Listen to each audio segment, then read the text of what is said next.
Hello, friends. Are you there? You're there.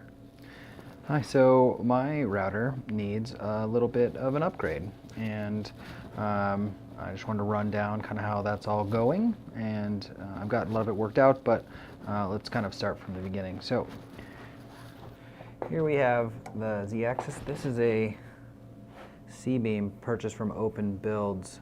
This is a pretty good product. This mechanism here, you got your V-wheels, aluminum V-wheels. This is not what comes on it. This is an upgrade I made to it, but it's all off-the-shelf parts. And this would work for most any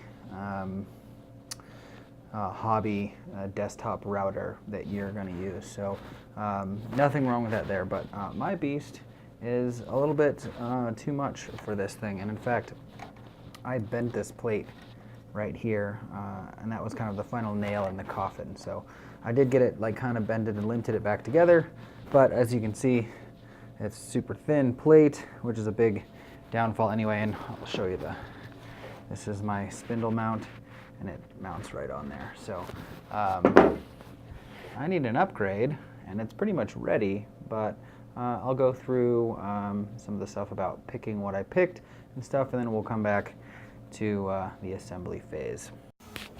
Oh hi, so here I am at my desk. There's a printer running in the background, which is that really annoying noise. So anyway, I need to upgrade my router, and I'm gonna need new linear rails. So I have no idea what that entails. The big rails going on the Z and the X-axis are SBR20s, and we can see some SBR16s here, pretty standard, but there's also a different kind of linear rail. Let's see if we can, these guys right here, miniature sliding rail, and here we have the MGN 12H, and there's an IKO, that's a good one, and then I found the THK, which is a professional brand, but that's what I did. I just surfed eBay and found all the keywords, and then went and searched all the keywords. And then I went and I searched for dimensions from their websites. The THK has full audio CAD files for all of their stuff, so that made it easy for me to integrate it. So once I found one that I liked, which turned out to be the SRS15M, and M stands for miniature. These are pretty small.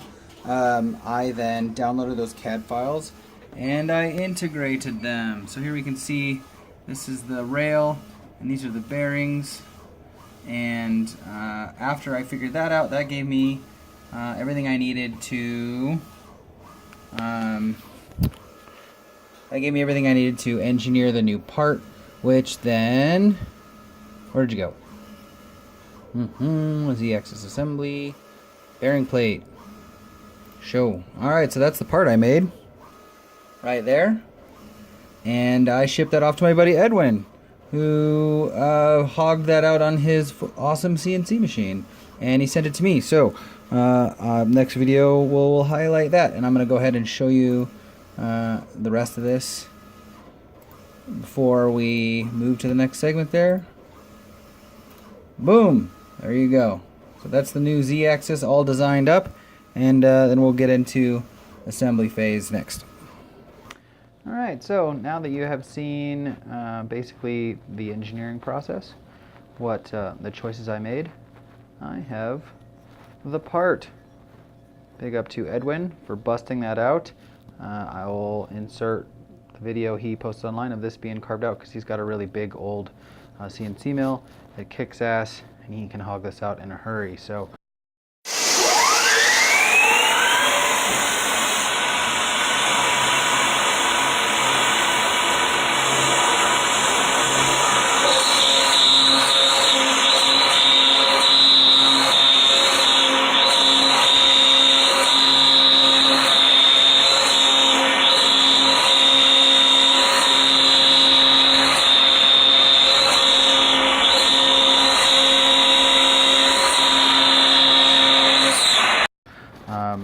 I also have my THK 15mm mini. Let's find there should be a serial number on here somewhere. Yeah, you might be able to read that. Where is the thing? No? Hello? No? No? No? No? Anyway, not really doable. But that is a THK SRS 15M. And I got those off eBay from They Are Used. I got a really good deal. They were like $110 and I got 2 sets.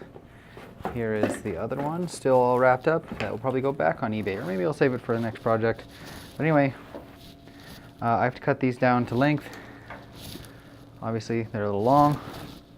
And then once that's done, I can see about making sure that my carriage fits on there. But I've checked most of my bolt holes and everything, and it's looking good so far. So I'm going to get those cut, and then I can start assembling them.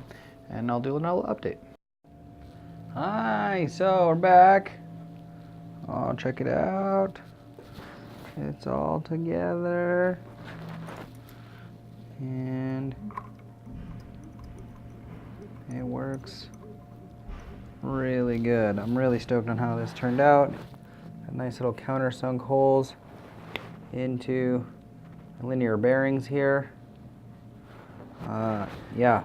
Everything worked out really well, so pretty stoked on that. I'm gonna fire it up and do some cuts and see what kind of benefits I've gotten from this. Determine the accuracy, and I probably should have a massive speed increase, I would imagine, so I'll be back. So it's kind of loud. I got this thing cooking it. Currently doing 1,500. This is a new record. Pretty stoked. Looks good. As you can see, there's a little bit of shudder, which is the space in the belts. That's the thing I gotta fine tune. Hi. So I just drew some quick shapes out here, and then cut them out. It was just really quick, just to test everything out. Man, am I super stoked, honestly. Everything worked out so good. I had it running at 1,800 millimeters per second, or a minute, that is. I think is, I need to do the conversion, maybe I'll post it anyway. But anyway, everything worked out really great. I'll explain a couple of things that you might have noticed. This used to have a spinny fan on it that started getting loose, and then my fan chewed into my pipe, vacuum hose. So I closed up with tape, and then it chewed into it again. So there's some janky stuff I've had to engineer around, but everything's worked really great. This is my second vacuum extractor. I busted the crap out of one, and I did an upgrade. This worked pretty good. There are some things I want to fix, but man, it is so usable now. I'm really, really, really stoked. Anyway, so I hoped you found that informative. I'll post the links to where I got the C-beam, which is the open builds part store, and then I'll link up the things that I use, because this is all pretty much off the shelf, and then I'll post the part to Thingiverse or maybe GrabCAD or whatever, and I'll post a link to that. And so if you want to buy all of these things, that's totally a doable thing. You can have somebody machine these parts out for you. This is a Chinese router, 600 watt eBay guy. It's done me pretty good. I did have one little tick with the I had to take the contacts. I'm forgetting the word for some reason. The brushes. I had to like pull the brushes out and reinsert them to get it to fire up one time, but yeah, everything has worked out really, really good. So, and I get a lot of questions about the belts. The belts are doing me good. I need to get them. I need to get the Y-axis ones tightened up really good. But honestly, this is a 100% win. I am really, really excited. So.